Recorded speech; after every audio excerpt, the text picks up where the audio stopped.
नमस्कार दोस्तों, Byju's exam prep IAS Hindi में आप सभी का स्वागत है। आज हम आपके सामने 12 फरवरी 2022 के समाचार विश्लेषण प्रस्तुत कर रहे हैं, जिसमें द हिंदू समाचार पत्र से संबंधित प्रमुख आलेखों की हम चर्चा करेंगे और उनसे संबंधित जो भी संभावित मुख्य परीक्षा के प्रश्न होंगे उनकी उत्तर संरचना की भी हम चर्चा करेंगे। आज की अपनी चर्चा को प्रारंभ करने से पहले आज के सत्र के विषय देख लेते हैं। हमारा पहला विषय होगा साइबर खतरे। अलग अलग प्रकार के जो साइबर खतरे हैं और उनसे निपटने के लिए किस तरह की प्रक्रियाएं हो सकती हैं, उसके संबंध में आलेख में चर्चा है। दूसरा विषय भारत के उत्थान और क्षेत्रीय नेतृत्व का समर्थन। संयुक्त राज्य अमेरिका के द्वारा भारत को हिंद प्रशांत क्षेत्र में आगे बढ़ने और एक क्षेत्रीय नेतृत्वकर्ता के रूप में समर्थन प्राप्त हुआ है। इसी संबंध में आलेख में प्रमुख रूप से चर्चा है। हमारा तीसरा विषय होगा स्कूलों में किस प्रकार की ड्रेस पहनी जाए या इसके संबंध में जो धार्मिक एक तरह से व्यवस्थाएं हैं उनका पालन होना चाहिए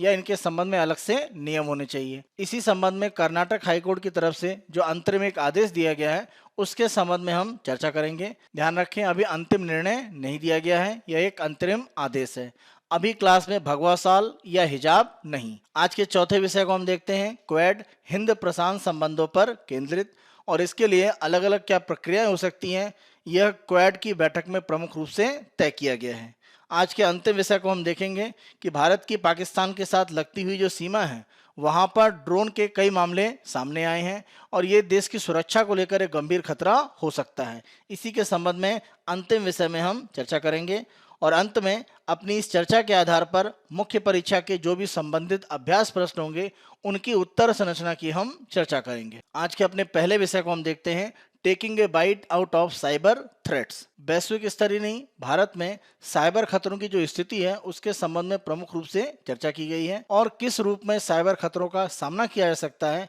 यह भी आलेख में प्रमुख रूप से बताया गया है। यह आलेख प्रश्न संख्या 6 पर सामान्य अध्ययन के तृतीय प्रश्न पत्र में सुरक्षा के साथ में संबंधित है। वैश्विक स्तर पर साइबर खतरों की अगर हम सबसे प्रमुख एक सूचना देखें तो 2010 में मानी जाती है, जब ईरान के सेंट्रीफ्यूज, जिनका उपयोग प्रमुख रूप से परमाणु हथियारों के निर्माण की प्रक्रियाओं में एक तरह से महत्वपूर्ण रूप में माना जा रहा था, उनके ऊपर किया गया। इन सेंट्रीफ्यूज को संचालित करने के लिए जो भी प्रमुख कंप्यूटर एक तरह से कार्य कर रहे थे उनको स्टक्सनेट नामक एक मैलवेयर के माध्यम से, यानी एक कंप्यूटर वायरस के माध्यम से उसमें जो भी आंकड़े थे उनमें हेरफेर करने का प्रयास किया गया और इसे साइबर एक तरह से जो हथियार था उसका पहला सबसे बड़ा उपयोग माना जाता है। आगे चलकर 2 वर्ष के बाद ही 2012 में ईरान ने अपने ऊपर जो हमला हुआ था उसका एक तरह से बदला लेने की कार्रवाई की और इसमें सऊदी अरब की प्रमुख जो ऑयल कंपनी है सऊदी अरामको, उससे संबंधित जो कंप्यूटर थे उनमें लगभग 30,000 कंप्यूटर का जो डाटा है उसको एक तरह से समाप्त किया गया। इसी के साथ साथ कुछ समय के बाद ही कतर की जो प्राकृतिक गैस की कंपनी है रास गैस, उस पर भी लक्ष्य बनाकर ईरान की तरफ से एक हमला किया गया, ऐसा माना गया। इस प्रकार साइबर हमले को करना और उसकी विरोधी एक तरह से कार्रवाई में दूसरे देश पर साइबर हमला करना, यह प्रमुख रूप से 2010 के बाद की प्रक्रियाओं में तेजी से दिखाई पड़ा। अगर हम वैश्विक स्तर में देखें तो कोविड-19 के प्रभाव में भी 2020 और 21 में साइबर हमलों की जो प्रक्रिया है उसमें बहुत ज़्यादा परिवर्तन नहीं हुआ है, लेकिन अभी भी उसका सामना करने के लिए जो स्थितियां हैं उसमें बहुत अधिक परिवर्तन नहीं किया गया है। दिसंबर 2020 और 2021 में अगर हम प्रमुख साइबर हमलों की बात करें तो अमेरिका में सोलरविंड्स और कॉलोनियल पाइपलाइन, इन पर प्रमुख रूप से साइबर हमले हुए। कॉलोनियल पाइपलाइन के द्वारा प्रमुख रूप से अमेरिका का जो पूर्वी तटीय भाग है वहां पर माना जाता है कि जितनी भी तरल रूप में गैस की आपूर्ति की जाती है उसका लगभग आधा भाग इन पाइपलाइन के माध्यम से सप्लाई किया जाता है, यानी अमेरिका में जो ऊर्जा आपूर्ति है उसको प्रभावित करने का प्रयास किया गया। इसी तरह से सोलर विंड्स के जो भी सिस्टम थे उन पर भी बड़ा एक साइबर हमला हुआ। तो ये स्थितियां दिखाती हैं कि 2010 के बाद की प्रक्रियाओं में अगर हम देखें तो साइबर हमले बढ़े हैं और ये किसी भी देश में ऊर्जा या अन्य महत्वपूर्ण जो क्षेत्र हैं उनको लक्षित करके किए जा रहे हैं। इसीलिए साइबर हमलों की जो प्रक्रिया है उसके ऊपर हमें ध्यान देने की आवश्यकता है। साइबर हमले का एक प्रमुख उद्देश्य रहता है जिस देश पर यह हमला किया जा रहा है उसको आर्थिक क्षति पहुंचाई जाए या वहां से कुछ धन की प्राप्ति की जाए, जिसको हम रैंसमवेयर भी बोलते हैं। 2021 में जो भी साइबर हमले हुए दुनिया में, अगर हम उसकी लागत का एक अनुमान लगाएं तो अभी वास्तविक रूप में हमारे पास आंकड़े नहीं है, लेकिन अगर हम 2020 में जो भी साइबर अपराध हुए हैं उनकी अगर हम लागत की बात करें तो लगभग 1 ट्रिलियन अमेरिकी डॉलर माना जाता है। और अगर हम इसको आधार मान लें और जिस तरह से 2021 में साइबर हमले बढ़े हैं, माना जा रहा है कि ये लागत 3 ट्रिलियन से 4 ट्रिलियन के बीच में हो सकती है। यहाँ पर अगर हम देखें तो 2020 से 2021 केवल एक वर्ष के अंदर जो भी साइबर हमलों से हमें हानि हो रही है उसमें 3 से 4 गुने की एक बढ़ोतरी हुई है। साइबर हमलों से होने वाले नुकसान का एक अनुमान अगर हम दूसरे रूप में देखें तो माना यह जाता है कि साइबर अपराध से जो भी एक तरह से क्षति हो रही है उसकी लागत जितना भी अवैध दवाओं का वैश्विक स्तर पर व्यापार होता है उसकी तुलना में अधिक हो जाएगा। यानी साइबर अपराध आगे चलकर एक तरह से अपराध की प्रक्रियाओं में सबसे बड़े धन उगाही के साधन के रूप में देखा जा रहा है। इस कारण से भी साइबर अपराध पर रोक लगाने की आवश्यकता है। वर्तमान में हमारा जो दौर है वो सूचना क्रांति के साथ में जुड़ा हुआ है और जब भी हम सूचना क्रांति की बात करते हैं विभिन्न प्रकार का जो डाटा होता है उसको एक तरह से सोने के रूप में माना जाता है। डाटा के आधार पर ही सूचना प्रौद्योगिकी के अलग अलग जो उपयोग हैं वो हो सकते हैं और उपभोक्ताओं को एक तरह से प्राप्त किया जा सकता है। इसी कारण से जो भी डाटा है उसके संबंध में किसी भी प्रकार की अगर साइबर अपराध की स्थितियां बनती हैं तो वो काफ़ी खतरनाक हो जाती हैं और इसीलिए वैश्विक स्तर पर अलग अलग कंपनियां और सरकारें दोनों के लिए ही साइबर खतरे एक बड़ी चिंता का विषय हैं, क्योंकि इन दोनों के पास ही जो भी प्रमुख डाटा है वो एक तरह से स्थिर होता है या उसका वो उपयोग करते हैं। कंपनियों के द्वारा डाटा का उपयोग किया जाता है। उस डाटा में अगर किसी भी तरह से साइबर अपराध के माध्यम से कोई छेड़छाड़ की जाती है तो वो लोगों की जो व्यक्तिगत एक तरह से सूचनाएं हैं उसको सार्वजनिक करने की स्थिति बनती है। कभी कभी इस तरह की सूचनाओं को सार्वजनिक करने की धमकी के आधार पर एक तरह से धन प्राप्ति की जो स्थितियां हैं वो भी बनती हैं, जैसे हम रैंसमवेयर की बात करते हैं। तो इस तरह की स्थितियों को रोकने के लिए हमें साइबर अपराध की जो स्थितियां हैं उस पर ध्यान देने की आवश्यकता है। साइबर खतरों से प्रमुख रूप से जो भी हमारी आईटी सेवाएं हैं, सूचना प्रौद्योगिकी से संबंधित सेवाएं हैं, उन पर प्रभाव पड़ सकता है। किसी भी संस्था की साख या जो क्रेडेंशियल होते हैं उनके ऊपर एक तरह से हमले हो सकते हैं। अगर किसी बैंक में उपभोक्ताओं के जो खाते हैं उनके संबंध में सूचनाओं को किसी भी साइबर अपराधी के द्वारा सार्वजनिक करने की धमकी दी जाती है तो ये बैंक की जो गोपनीयता की स्थिति है उससे एक तरह से समझौते को दिखाता है और इस आधार पर बैंक की जो साख है या जो क्रेडेंशियल्स हैं उन पर प्रभाव पड़ता है। साथ साथ डाटा का उल्लंघन, यानी व्यक्ति का जो डाटा है या किसी भी जगह पर किसी भी प्रकार का डाटा जिसे स्टोर किया गया है उसका किस प्रकार से उपयोग करना है वो सुनिश्चित है, लेकिन साइबर अपराधी उसका गलत उपयोग अपने लाभ के लिए कर सकते हैं। फिशिंग के माध्यम से हमें ईमेल पर अलग अलग प्रकार के लिंक भेजे जाते हैं और अगर हमने कभी भी उस लिंक को खोला तो उसके आधार पर हमारा जो सिस्टम होता है उसे हैक करके हमसे अलग अलग प्रकार की जो जानकारी है वो गलत रूप में प्राप्त की जा सकती है। या रैंसमवेयर का भी एक केस बन सकता है जो अगला प्रमुख एक तरह से प्रकार होता है, जहां पर आपको धमकी दी जाती है कि अगर आपने कुछ धन की मात्रा उनको नहीं दी जिन्होंने साइबर अपराध किया है तो जो भी आंकड़े हैं उनको सार्वजनिक कर दिया जाएगा या आंकड़ों को समाप्त कर दिया जाएगा। तो इस तरह की जो स्थितियां हैं वो सबसे बड़े खतरे के रूप में साइबर अपराध के साथ जोड़ी जाती हैं। साइबर खतरों के संबंध में प्रमुख रूप से हमने जिन प्रकार के खतरों की बात करी, भविष्य में माना जा रहा है कि ये खतरे और ज़्यादा विस्तारित होंगे। जैसे स्वास्थ्य देखभाल की अगर हम बात करें, शिक्षा, अनुसंधान, संचार और सरकारों के ऊपर जो साइबर हमले हैं उनको एक तरह से बढ़ते हुए देखा जा रहा है। अगर हम एक महत्वपूर्ण रूप में स्वास्थ्य देखभाल की बात करें तो इस क्षेत्र में रैंसमवेयर के जो मामले हैं वो बढ़े हैं, लेकिन इसका बहुत अधिक प्रचार नहीं किया गया है। किसी अस्पताल में जहां पर स्वास्थ्य देखभाल सुविधाएं उपलब्ध कराई जा रही हैं, अगर साइबर हमला होता है तो वो रैंसमवेयर का केस भी बन सकता है, क्योंकि वहां पर एक तरह से जो भी तंत्र काम कर रहे हैं अलग अलग प्रकार की चिकित्सा के लिए वो कहीं ना कहीं कंप्यूटरों से संबंधित हैं। तो उनको हैक करके एक तरह से अस्पताल में जो भी एक तरह से इलाज हो रहा है उनका समय बढ़ाया जा सकता है। इसी के साथ साथ जो भी अलग अलग प्रक्रियाएं हैं और जो परीक्षण हैं उनमें देरी हो सकती है और इसके परिणाम स्वरूप जो भी एक तरह से मरीज व्यक्ति है उसको सही से इलाज समय पर मिल पाएगा, इसमें समस्याएं आ सकती हैं और इससे जो भी मरीज है उसकी मृत्यु हो सकती है और इससे अस्पतालों में मृत्यु की दर बढ़ सकती है और उस अस्पताल का एक तरह से जो साख है उसमें गिरावट आ सकती है। तो इससे बचने के लिए जो भी अस्पताल हैं वो रैंसम या किसी भी तरह की जो धन की मांग है उसको देने के लिए तैयार हो सकते हैं। साइबर अपराध के संबंध में ये एक नया क्षेत्र देखा जा रहा है जो स्वास्थ्य देखभाल में धीरे धीरे बढ़ता जा रहा है। तो यहाँ पर भी अगर हमें रोकथाम करनी है तो साइबर अपराध को नियंत्रित करने का प्रयास करना पड़ेगा। वैश्विक स्तर पर जिस तरह से डाटा का उपयोग बढ़ता जा रहा है और सभी कंपनियां, सरकारें डाटा को बड़े पैमाने पर उपयोग कर रही हैं, रैंसमवेयर के जो अपराधी हैं वो भी इन डाटा का अलग अलग तरीके से दुरुपयोग बढ़ा रहे हैं। और इस तरह के भी अनुमान लग रहे हैं कि जो बड़ी कंपनियां हैं या सरकारें हैं, उनको एक तरह से काम करने की क्षमता में कमजोर करने के लिए रैंसमवेयर सबसे ज्यादा उपयोग किया जाएगा। और भविष्य में रैंसमवेयर एज ए सर्विस इस तरह के तंत्र का भी एक उद्भव हो सकता है, यानी अलग अलग देशों में संस्थाएं रैंसमवेयर के लिए काम करेंगी और इसके माध्यम से एक देश दूसरे देश के खिलाफ अपनी जो भी एक तरह से विरोधी कार्रवाई है उसको संचालित कर सकता है। और कई देशों पर इस तरह के आरोप लगते रहे हैं, जैसे अगर हम चीन की बात करें या रूस की बात करें, इन देशों में जो साइबर गैंग है वो अलग अलग देशों के खिलाफ लक्षित रूप में कार्रवाई करती हैं और वहां पर उनके खिलाफ कोई कार्रवाई नहीं हो रही है। तो इसीलिए भविष्य में रैंसमवेयर एज ए सर्विस के रूप में एक जो बिजनेस मॉडल है वो उभर सकता है। इसको रोकने के लिए वैश्विक स्तर पर जो पहल है वो हमें आवश्यक है करना। कोविड-19 के बाद वर्क फ्रॉम होम की जो स्थितियां हैं वो बढ़ी हैं और इसको काफी आसान और सुविधाजनक और कंपनियों के लिए लाभकारी भी माना जा रहा है।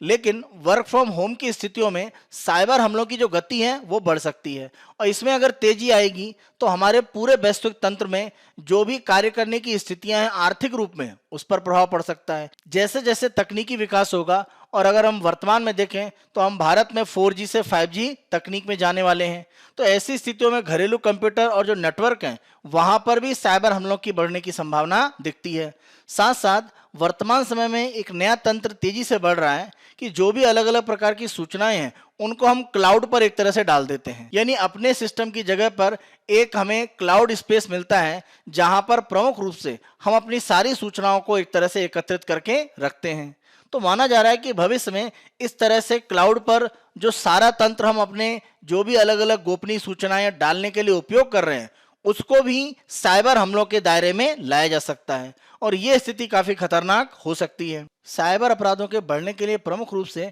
डार्क वेब को भी एक तरह से उत्तरदायी माना जाता है। जब हम डार्क वेब की बात करते हैं तो ये इंटरनेट की साइट्स हैं जो प्रमुख रूप से एक छिपे हुए रूप में हमारे तंत्र में इंटरनेट पर काम कर रही हैं और इनको अगर हम एक्सेस करना चाहते हैं, इनको उपयोग करना चाहते हैं तो हमें विशेष प्रकार के जो वेब ब्राउज़र हैं और अलग अलग प्रकार के जो सॉफ्टवेयर हैं उनकी आवश्यकता पड़ती है। तो इस प्रकार का छिपा हुआ जो डार्क वेब का तंत्र है उसके माध्यम से जो संवेदनशील कॉरपोरेट नेटवर्क या सरकारों का जो नेटवर्क है वहां तक भी साइबर अपराधियों की पहुंच बढ़ रही है। साइबर अपराध को रोकने के लिए जब हम समाधान की बात करते हैं तो कुछ विविध प्रकार के समाधान हैं जिनका उपयोग किया जा सकता है। पहला महत्वपूर्ण समाधान ये माना जाता है कि जो भी नेटवर्क है और जो भी डाटा के अलग अलग उपयोग होते हैं उनको हमें विकेंद्रीकृत करने की आवश्यकता है, यानी संपूर्ण नेटवर्क और संपूर्ण डाटा संरचना है वो एक जगह पर अगर केंद्रित रहेगी तो अगर उस पर हमला होता है तो सभी प्रकार के नेटवर्क और जो डाटा है उनको नुकसान हो सकता है। इसीलिए विकेंद्रीकृत करने की डाटा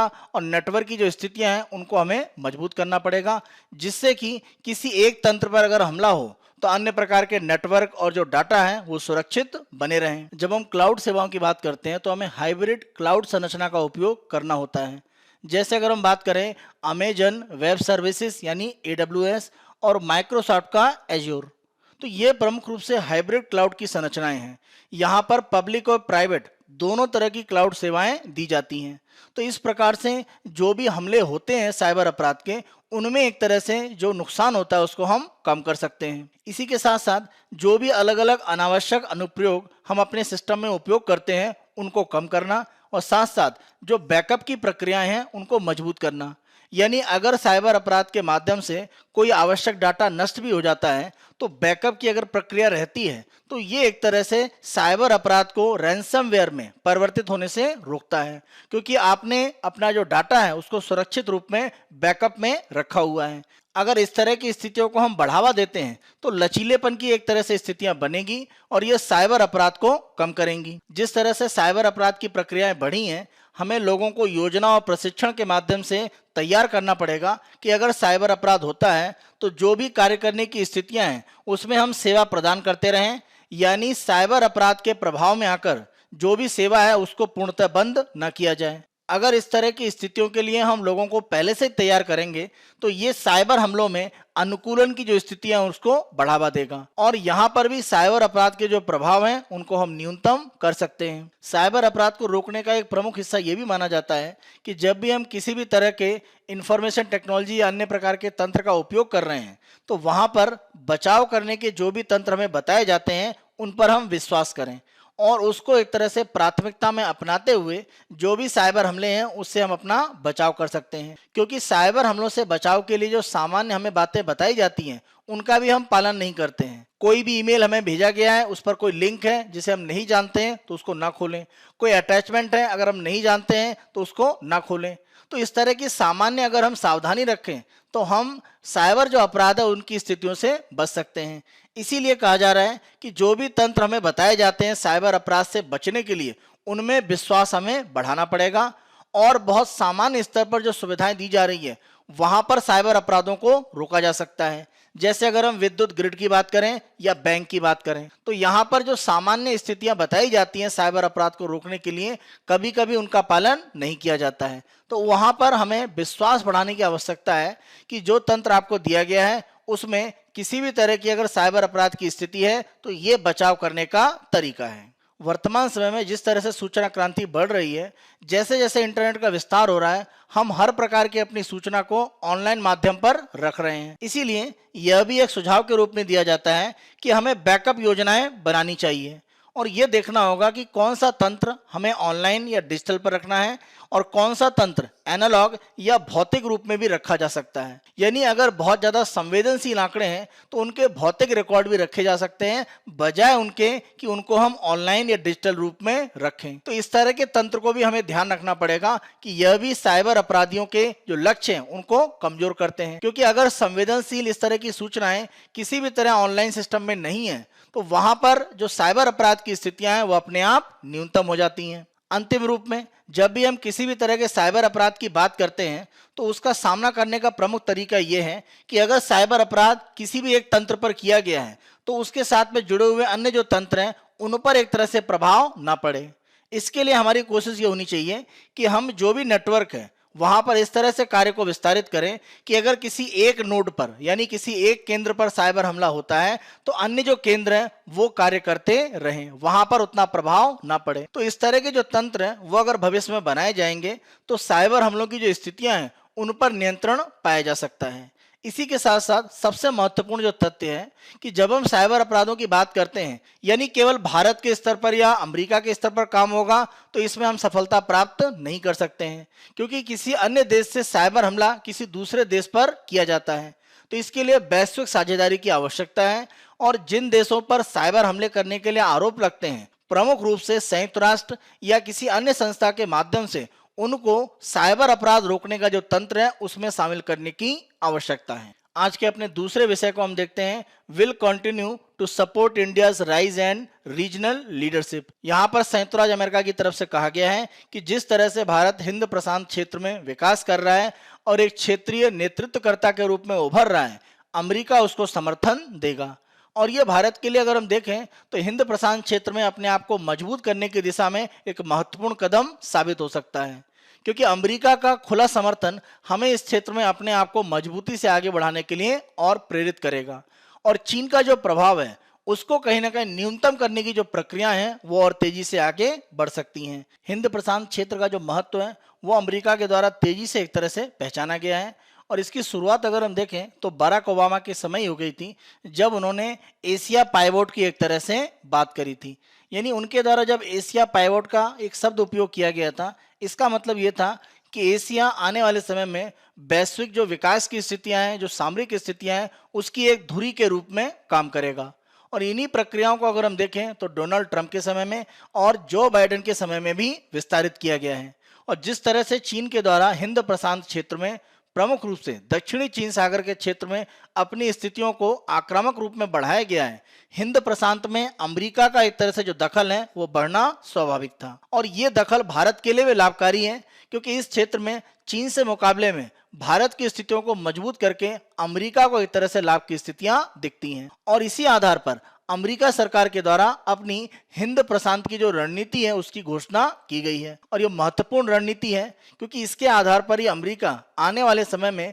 हिंद प्रशांत क्षेत्र में अपनी जो नीतियां हैं उनको संचालित करेगा। वर्तमान में इन नीतियों का 3 प्रमुख आधार यहाँ पर बताया गया है। एक तो चीन की जो मुखरता है जो इस क्षेत्र में बढ़ी है उसको किस तरह से रोका जाए। दूसरा, महामारी के बाद की जो स्थितियां हैं उसमें प्रमुख रूप से इस क्षेत्र में जो भी एक तरह से हमें प्रयास करने हैं, खासतौर से अगर हम वैक्सीन की बात करें उसकी उपलब्धता, या कह सकते हैं जो व्यापारिक गतिविधियां कमजोर हुई हैं उसको कैसे विस्तारित करना है, उस रूप में प्रमुख रूप से काम होगा। और तीसरा, जलवायु परिवर्तन की जो स्थितियां हैं उसके लिए इस क्षेत्र में अमेरिका किस रूप में काम करेगा। तो 3 प्रमुख आधारों को एक तरह से बनाते हुए हिंद प्रशांत की जो अपनी नीति है वो अमेरिका ने घोषित की है। प्रमुख रूप से आप ध्यान रखें, इस नीति का जो आधार है वो अप्रत्यक्ष रूप से चीन का प्रशांत महासागर क्षेत्र में, प्रमुख रूप से दक्षिणी चीन सागर में जो आक्रामक नीतियां हैं उनको एक तरह से निष्फल करना। संयुक्त राज्य अमेरिका की इंडो पैसिफिक या हिंद प्रशांत क्षेत्र की रणनीतियों में प्रमुख आधार हम देखते हैं। पहला, लोकतांत्रिक संस्थानों में निवेश, एक स्वतंत्र प्रेस और एक जीवंत नागरिक समाज। इन तीनों को विस्तारित करने के लिए अमेरिका इंडो पैसिफिक में काम करेगा। और जब भी हम इन तीनों की बात करते हैं प्रमुख रूप से भारत का नाम आता है। जब हम चीन की बात करते हैं इन तीनों ही भागों में तो वह सबसे निचले पायदान पर दिखाई पड़ता है। तो ये स्थिति एक तरह से चीन का जो पूरा तंत्र है जहां पर लोकतांत्रिक कोई समर्थन नहीं है, साथ साथ प्रेस की स्वतंत्रता नहीं है और नागरिक समाज को भी बहुत अधिकार नहीं है, उसके विरोध में एक तरह से ये नीति लाई गई है। हिंद प्रशांत क्षेत्र में जो भी आर्थिक गतिविधियां हैं वहां पर वित्तीय पारदर्शिता लाना भी अमेरिका की इस नीति का प्रमुख उद्देश्य रहेगा। यानी जो भ्रष्टाचार की स्थितियां हैं उनको सामने लाना और आर्थिक सुधार की प्रक्रियाओं को भ्रष्टाचार से अलग हटाकर आगे बढ़ाना। हिंद प्रशांत क्षेत्र में एक महत्वपूर्ण जो यहाँ पर अमेरिका के द्वारा पहल की गई है कि जो भी समुद्री क्षेत्र हैं और जो भी एक तरह से वायु क्षेत्र हैं उनका अंतर्राष्ट्रीय कानून के माध्यम से उपयोग किया जाए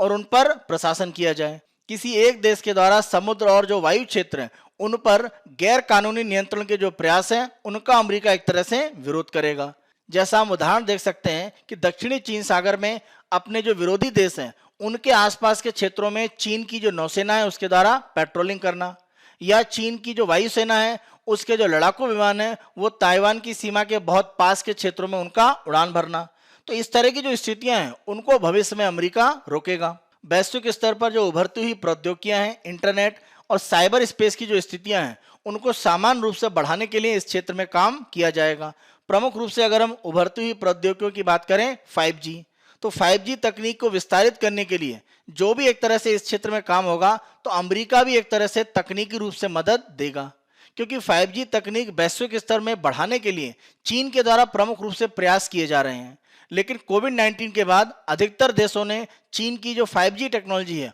उसको स्वीकार करना एक तरह से रद्द किया है। तो ऐसी स्थिति में अमेरिका अपना प्रभाव इस क्षेत्र में जो नई तकनीक है उनमें विस्तारित करने के लिए बढ़ाने का प्रयास करेगा। हिंद प्रशांत क्षेत्र में अपने आप को और मजबूत करने के लिए Bharat, Indonesia, Malaysia, Mongolia, New Zealand, Singapore, Taiwan, Vietnam और प्रशांत के जो छोटे द्वीप समूह हैं उनके साथ प्रमुख रूप से अमेरिका क्षेत्रीय भागीदारी बढ़ाएगा और संबंधों को मजबूत करेगा। आप यहाँ पर देखें, भारत का महत्व हिंद प्रशांत क्षेत्र में सबसे ज्यादा इसीलिए हो जाता है क्योंकि जब हम हिंद महासागर की बात करते हैं भारत की स्थिति केंद्रीय है। तो हिंद प्रशांत के बीच में जो भी एक सहयोग की स्थिति होगी उसमें भारत का सबसे महत्वपूर्ण भाग है। हिंद प्रशांत क्षेत्र में अगर हम मजबूती को बढ़ाना चाहते हैं तो आसियान का काफी महत्वपूर्ण यहाँ पर योगदान हो सकता है। आप ध्यान रखें, जब हम आसियान की बात करते हैं तो दक्षिण पूर्वी एशिया के 10 देश हैं और अगर हम पूरे हिंद प्रशांत क्षेत्र की यहाँ पर बात करें तो आसियान के जो 10 देश हैं वो यहाँ पर स्थितियों को मजबूती से आगे बढ़ने में एक बड़ा यहाँ पर प्रयास कर सकते हैं।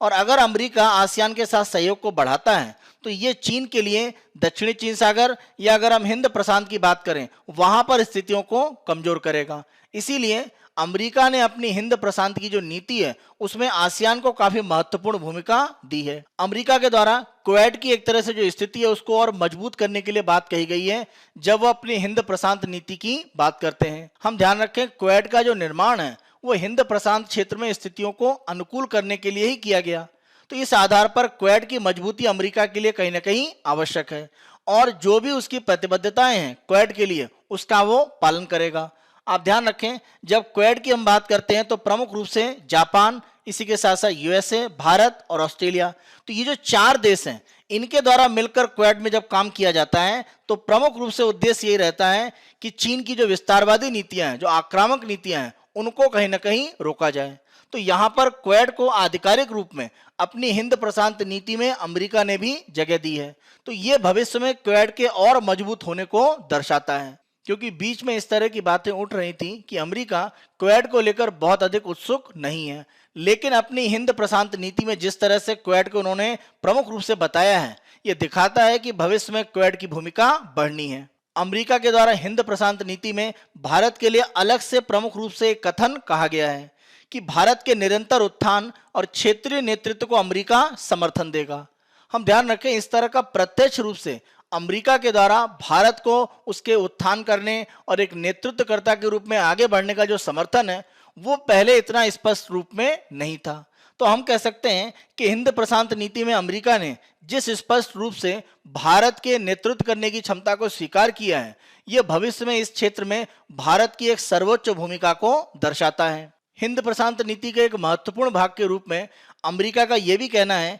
कि वो हिंद प्रशांत यानी इंडो पैसिफिक और यूरो अटलांटिक, इनके बीच में जो संबंध है उसको भी मजबूत करने का प्रयास करेगा। यानी अगर हम बात करें एक तरह से अटलांटिक का जो भाग है और हिंद प्रशांत का क्षेत्र है, इनके बीच में भी संबंधों को मजबूत करने की प्रक्रियाएं बढ़ाई जाएंगी। यानी हम कह सकते हैं कि यूरोपीय संघ में जो भी अमेरिका के सहयोगी देश हैं, साथ साथ ब्रिटेन की बात करें तो इन देशों के साथ जो भी एक तरह से हिंद प्रशांत में सहयोग है उसको बढ़ाया जाएगा। तो हिंद प्रशांत का यूरो अटलांटिक के साथ जो एक जुड़ाव है वो बढ़ाने की प्रक्रियाएं बन रही हैं। अगर ऐसा होगा तो ये एक बड़ी वैश्विक भागीदारी भी हो सकती है, और इस आधार पर भारत का क्योंकि यहाँ पर महत्वपूर्ण स्थान है, तो हमारे लिए भविष्य में आर्थिक प्रक्रियाएं और साथ साथ सामरिक स्थितियां काफी अनुकूल मानी जाएंगी। हम ध्यान रखें कि हिंद प्रशांत क्षेत्र के लिए अमेरिका अपनी रणनीति अवश्य बना रहा है अभी, लेकिन भारत हिंद प्रशांत क्षेत्र में एक तेजी से काम करने की प्रक्रिया में काफी पहले से लगा हुआ है। अगर हम प्रमुख रूप से 2015 की बात करें,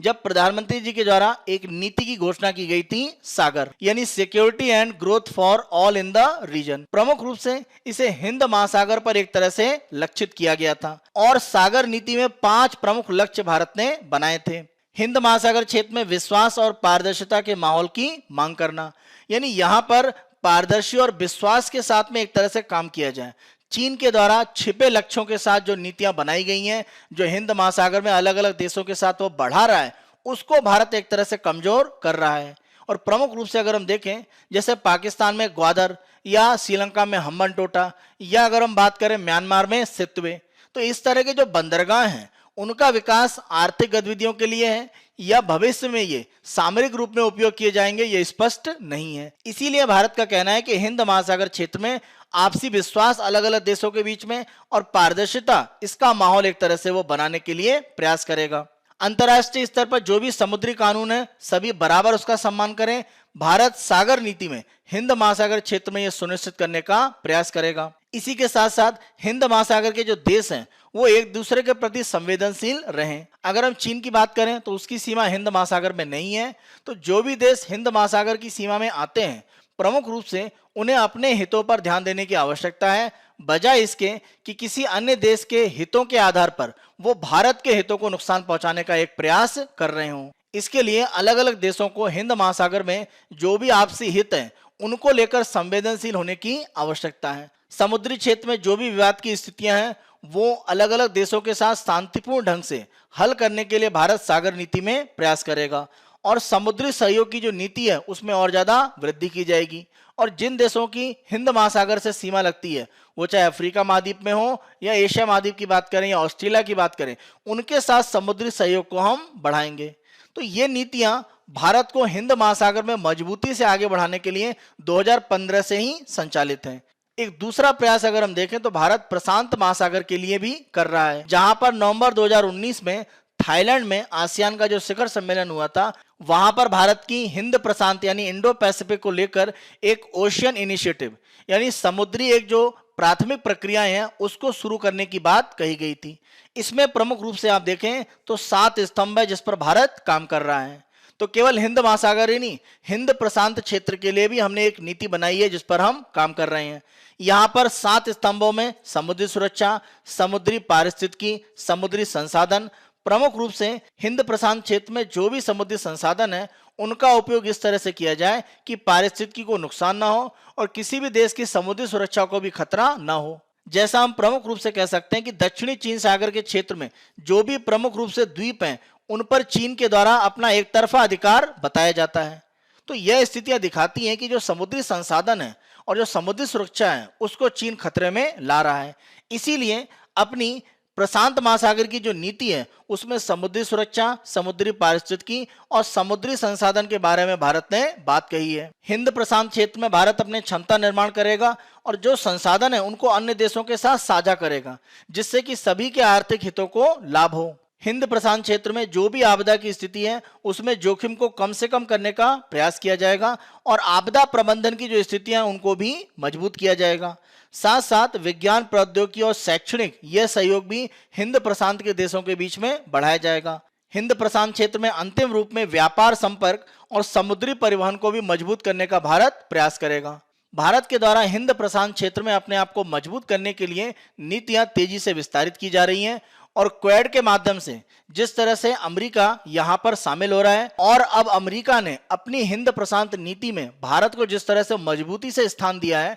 हम भविष्य में कह सकते हैं कि हिंद प्रशांत क्षेत्र में भारत एक बड़ी शक्ति के रूप में उभरेगा और चीन को लेकर जो स्थितियां हैं जहां पर वो सामरिक हितों को आगे बढ़ा रहा है और अन्य देशों के हितों को नुकसान पहुंचा रहा है, उसके लिए स्थितियां बहुत भविष्य में अच्छी नहीं रहेंगी। आज के अपने हम तीसरे विषय को देखते हैं, no saffron shawls hijabs in class for now. यहाँ पर अगर हम कर्नाटक हाईकोर्ट की बात करें तो उनकी तरफ से प्रमुख रूप से एक अंतरिम निर्णय आया है कि सभी छात्रों को उनके धर्म या विश्वास की परवाह किए बिना, अगर हम भगवा शॉल की बात करें, स्कार्फ की बात करें, हिजाब की बात करें, धार्मिक झंडे, किसी भी प्रकार के जो धार्मिक एक तरह से चिन्ह है उनका उपयोग कक्षाओं के भीतर करने, उपयोग करने या पहनने की जो रोक है वो प्रमुख रूप से उच्च न्यायालय के द्वारा लगा दी गई है। उच्च न्यायालय के द्वारा कहा गया है कि यह अंतिम निर्णय नहीं है, जो भी एक तरह से याचिका है उस पर विचार किया जा रहा है और जो अंतिम निर्णय है वो बाद में दिया जाएगा। इस निर्णय के माध्यम से कर्नाटक उच्च न्यायालय का प्रमुख उद्देश्य यह है कि जो भी शिक्षा के तंत्र हैं, स्कूल, कॉलेज,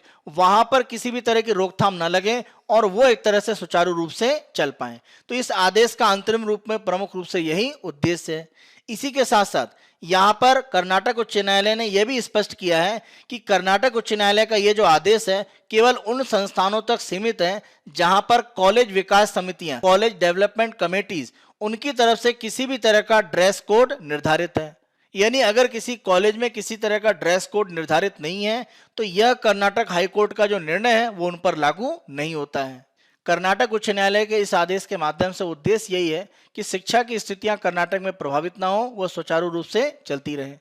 इसी के साथ साथ कर्नाटक उच्च न्यायालय ने स्पष्ट किया है कि जब हम धार्मिक अधिकारों की बात करते हैं तो लोगों को विशेष रूप से संविधान में इस तरह के अधिकार दिए गए हैं, लेकिन उन अधिकारों पर कुछ प्रतिबंध भी लगे हुए हैं और इसी आधार पर अगर हम यहाँ पर हिजाब या भगवा जो शॉल है उसकी बात करें, किसी भी प्रकार के जो धार्मिक सूचक हैं जो किसी भी धर्म के साथ संबंधित हो, उनका शैक्षणिक संस्थानों में किस तरह से उपयोग हो सकता है या नहीं हो सकता है, उसके संबंध में अभी अंतिम निर्णय यहाँ पर कर्नाटक उच्च न्यायालय ने नहीं दिया है, वो आगे चलकर दिया जाएगा। लेकिन हम ध्यान रखें, धार्मिक अधिकार कुछ प्रतिबंधों के साथ में भी आते हैं, वह एक तरह से निरपेक्ष एब्सोल्यूट रूप में नहीं है, यानी उन पर कोई प्रतिबंध नहीं हो सकता, ऐसा नहीं है। आज के हम अपने अगले विषय को देखते हैं, Quad meet focuses on Indo Pacific cooperation. इसके संबंध में हम देखें तो पीछे के अपने वीडियो में भी हम चर्चा करते आ रहे हैं, क्योंकि ये जो बैठक है ये काफ़ी महत्वपूर्ण है, क्योंकि क्वेड के माध्यम से प्रमुख रूप से हिंद प्रशांत क्षेत्र में जो स्थितियां हैं उन पर एक तरह से भविष्य में किस रूप में काम होगा वो निर्धारित हो सकता है, क्योंकि यहाँ पर अमेरिका, जापान, ऑस्ट्रेलिया और भारत प्रमुख साझेदार के रूप में शामिल हैं। अमेरिका की हिंद प्रशांत नीति में जिस तरह से क्वेड को महत्व दिया गया है और भारत की स्थिति को मजबूत रूप में स्वीकार किया गया है, हम कह सकते हैं कि भविष्य में क्वेड के माध्यम से इन चारों देशों के बीच में जो सहयोग है वो और तेजी से विस्तारित होगा। प्रमुख रूप से जो यहाँ पर घोषणाएं की गई हैं उसके माध्यम से ये कहा गया है कि जो भी मुंबई हमले में उत्तरदायी लोग थे और साथ साथ पठानकोट के एयरबेस पर 2016 में जो हमला हुआ उसमें जो उत्तरदायी लोग थे उनको प्रमुख रूप से एक तरह से न्याय की स्थिति में लाया जाए, यानी उन पर जो भी कार्रवाई है वह अंतिम रूप में की जानी चाहिए। इसी के साथ साथ ध्यान रखें कि क्वेड के चारों देशों ने कहा है कि उनके द्वारा जो भी एक तरह से हिंद प्रशांत क्षेत्र में प्रमुख खतरे हैं उनके संबंध में जो खुफिया जानकारी है वो आपस में साझा की जा रही है। यानी क्वेड को अभी तक सामरिक रूप में प्रमुख रूप से एक साझेदारी संगठन माना जाता था, लेकिन क्वेड के द्वारा कभी इस तरह की प्रमुख रूप से स्वीकारोक्ति नहीं दी गई। लेकिन जिस तरह से खुफिया जानकारी इन चारों के द्वारा साझा की जा रही है, हम कह सकते हैं कि इस क्षेत्र में भविष्य में प्रमुख रूप से सामरिक साझेदारी का यह एक बड़ा संगठन बनने वाला है। और जिस तरीके से खुफिया जानकारी साझा की जा रही है उसमें हिंद प्रशांत क्षेत्र में जिस तरह से चीन की कार्रवाइयां बढ़ी हुई हैं आक्रामक रूप में, उनको रोकने का भी ये प्रयास हो सकता है, क्योंकि इस तरह की खुफिया जानकारी का उपयोग आगे चलकर चीन को नियंत्रित करने में भी किया जाएगा। इसी के साथ साथ क्वेड ने अपनी घोषणा में ये भी कहा है कि किसी भी देश के द्वारा अपनी भूमि का जो उपयोग है वो आतंकवादी गतिविधियों के लिए नहीं होना चाहिए। और ऐसा कह के कहीं ना कहीं पाकिस्तान के ऊपर एक अप्रत्यक्ष यहाँ पर एक हमला किया गया है कि उसके द्वारा अपने यहाँ जो आतंकवादी संगठन है उन पर रोक लगानी चाहिए। तो भारत के द्वारा सीमा पार आतंकवाद का जो प्रभाव हमारे ऊपर पड़ता है उसको प्रमुख रूप से क्वेड में भी आगे बढ़ाया गया है। तो इस तरह का अगर बयान क्वेड की तरफ से आता है तो भविष्य में किसी भी देश के द्वारा आतंकवाद को बढ़ाने के लिए अपनी भूमि का जो उपयोग है उसको रोकने की प्रक्रियाएं भी क्वेड के द्वारा बढ़ाई जा सकती हैं। एक अन्य क्षेत्र जहां पर महत्वपूर्ण रूप में क्वेड के द्वारा काम किया जा रहा है वह है कोविड-19 की जो टीके हैं उनको तेजी से वैश्विक आपूर्ति में पहुंचाना। और प्रमुख रूप से भारत में जो निर्मित होने वाले 1 अरब कोविड-19 के वैक्सीन हैं उनको वैश्विक स्तर पर सप्लाई में पहुंचाना और जिन देशों में अभी इसकी कमी है वहां तक पहुंच को सुनिश्चित करना, यह भी क्वेड के द्वारा सुनिश्चित किया जाएगा। जलवायु परिवर्तन की स्थितियां वैश्विक स्तर पर सबसे बड़े मुद्दों के रूप में शामिल हैं। इन चारों देशों के द्वारा क्वेड के मंच का उपयोग जलवायु परिवर्तन पर भी साझेदारी के लिए किया जाएगा। इसीलिए इसी वर्ष जलवायु परिवर्तन को आधार बनाकर क्वेड के द्वारा एक विशेष बैठक आयोजित की जाएगी, जिससे जलवायु परिवर्तन को नियंत्रित करने के लिए जो साझेदारी है वो इन चारों देशों के बीच में बढ़ाई जा सके। हिंद प्रशांत क्षेत्र में समुद्री सुरक्षा को भी मजबूत करने के जो प्रयास हैं वो कैसे बढ़ाए जाएं, इसको लेकर भी प्रमुख रूप से क्वेड के द्वारा बयान दिया गया है। जब हम समुद्री सुरक्षा की बात करते हैं तो ध्यान रखें हिंद और प्रशांत महासागर के क्षेत्र में प्रमुख रूप से मलक्का जल संधि आवागमन के लिए एक कह सकते हैं सबसे बड़ा साधन है जिसको उपयोग किया जाता है। तो मलक्का जल संधि के माध्यम से जो भी समुद्री सुरक्षा है उसको सुनिश्चित किया जाए। चीन की नौसेना के द्वारा जिस तरह से समुद्री क्षेत्रों में सुरक्षा की स्थितियों को कमजोर किया जा रहा है उसको भी एक तरह से सामना करने के लिए यह बयान प्रमुख रूप से उत्तरदायी है। चीन की नौसेना के द्वारा दक्षिणी चीन सागर के क्षेत्रों में जिस तरह से पेट्रोलिंग बढ़ाई गई है और अलग अलग देशों के जो समुद्री जहाज हैं उनको सुरक्षा को लेकर जो खतरे की स्थितियां बढ़ी हैं उसका सामना करने के लिए प्रमुख रूप से हिंद प्रशांत में जो समुद्री सुरक्षा है उसको भी क्वेड के द्वारा प्रमुख रूप से आगे बढ़ाया जाएगा। आज के अपने अंतिम विषय को देखते हैं। 133 ड्रोन्स साइटेड अलोंग पाक बॉर्डर इन 2 years। इस आलेख के माध्यम से प्रमुख रूप से यह बताया गया है कि पंजाब सरकार ने गृह मामलों की जो संसदीय समिति है उसको कुछ सूचनाएं उपलब्ध कराई हैं और इस सूचना के आधार पर यह कहा गया है कि अगर हम पिछले 2 वर्ष के आंकड़े देखें तो पाकिस्तान की पंजाब से लगती जो सीमा है वहां पर लगभग 133 बार विभिन्न प्रकार के ड्रोन देखे गए हैं। ड्रोन का उपयोग करके विभिन्न प्रकार के हथियार या अन्य प्रकार की सामग्री को भारत के क्षेत्र में उतारना जिससे भारत के खिलाफ इसका उपयोग किया जा सके, सबसे पहले इसे अगस्त 2019 में प्रमुख रूप से पाया गया। बीएसएफ के द्वारा यह सूचना दी गई है कि 9 फरवरी को ड्रोन के माध्यम से 4 किलो आरडीएक्स, पिस्टल और बम बनाने के संबंध में जो कुछ सामग्री है उसको ड्रोन के माध्यम से पंजाब के गुरदासपुर जिले में पंजग्रेन क्षेत्र में गिराया गया। ड्रोन के संबंध में गतिविधियां अंतर्राष्ट्रीय सीमा पर अगर बढ़ी हैं तो उसको रोकने के लिए ड्रोन विरोधी एक नीति होनी चाहिए। और प्रमुख रूप से अगर हम देखें तो भारत में इस तरह की कोई प्रभावी ड्रोन विरोधी तकनीक अभी उपलब्ध नहीं है। इसी कारण से प्रमुख रूप से केवल पंजाब की सीमा ही नहीं, जम्मू कश्मीर की जो सीमा है वहां पर भी ड्रोन के माध्यम से भारत की एक तरह से जो सुरक्षा है उसको हानि पहुंचाने के प्रयास किए जाते हैं। अलग अलग प्रकार के चाहे हथियार हो, आरडीएक्स हो, उनको एक तरह से अलग अलग क्षेत्रों में गिराकर। इस प्रकार की सूचनाओं को प्राप्त करने के बाद प्रमुख रूप से गृह मामलों की जो संसदीय समिति है उसने एक सिफारिश की है और गृह मंत्रालय को एक तरह से कहा है कि उनके द्वारा जल्द से जल्द एक एंटी ड्रोन तकनीक को विस्तारित किया जाए और भारत में उसको अलग अलग जो राज्य है उनको भी उपलब्ध कराया जाए। यानी इस तकनीक को एक केंद्रीय पूल में रखा जाए और सभी राज्यों को ड्रोन के अवैध उपयोग के जो खतरे हैं उनसे निपटने के लिए जो ये तकनीक है वहां तक पहुंच दी जाए। इस आधार पर ड्रोन का उपयोग करके हमारी आंतरिक सुरक्षा को जो खतरा एक बन रहा है उसको रोकने की स्थितियां हम बना सकते हैं। आज की अपनी चर्चा के आधार पर हम मुख्य परीक्षा के अभ्यास प्रश्न देखते हैं। पहला प्रश्न, विभिन्न प्रकार के संभावित साइबर खतरों को समझाते हुए इनके प्रभाव और रोकने के लिए किए जाने वाले उपायों की चर्चा करें। 150 शब्दों में 10 अंकों का प्रश्न है। उत्तर संरचना हम देखते हैं। भूमिका, विश्व के सबसे बड़े साइबर हमलों का उदाहरण देकर साइबर हमलों के खतरों को समझाना।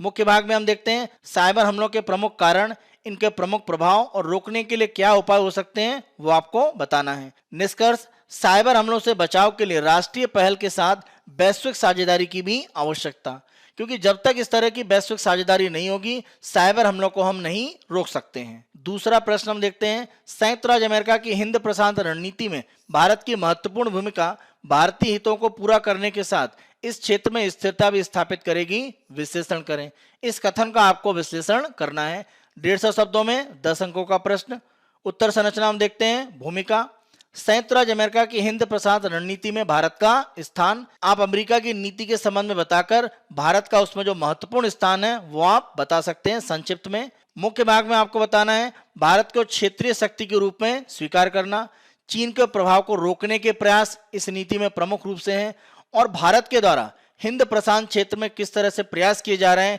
2015 की सागर नीति या 2019 में जो हिंद प्रशांत के लिए जो ओशन इनिशिएटिव है वो आप बता सकते हैं प्रमुख रूप से। निष्कर्ष में आपको बताना है हिंद प्रशांत क्षेत्र में स्थिरता भारत के क्षेत्रीय शक्ति के रूप में उभार को मजबूत करेगी, क्योंकि इस क्षेत्र में अगर भारत मजबूत होता है तो एक क्षेत्रीय शक्ति के रूप में भी हम स्थापित हो पाएंगे। यह हमारा 12 फरवरी 2022 का समाचार विश्लेषण है। आने वाले दिनों में अन्य दिनों के समाचार विश्लेषण हम आपको इसी तरह से उपलब्ध कराते रहेंगे। Byju's exam prep IAS Hindi को आप बहुत अधिक पसंद कर रहे हैं। अधिक से अधिक संख्या में लाइक, शेयर और सब्सक्राइब करना ना भूलें। धन्यवाद।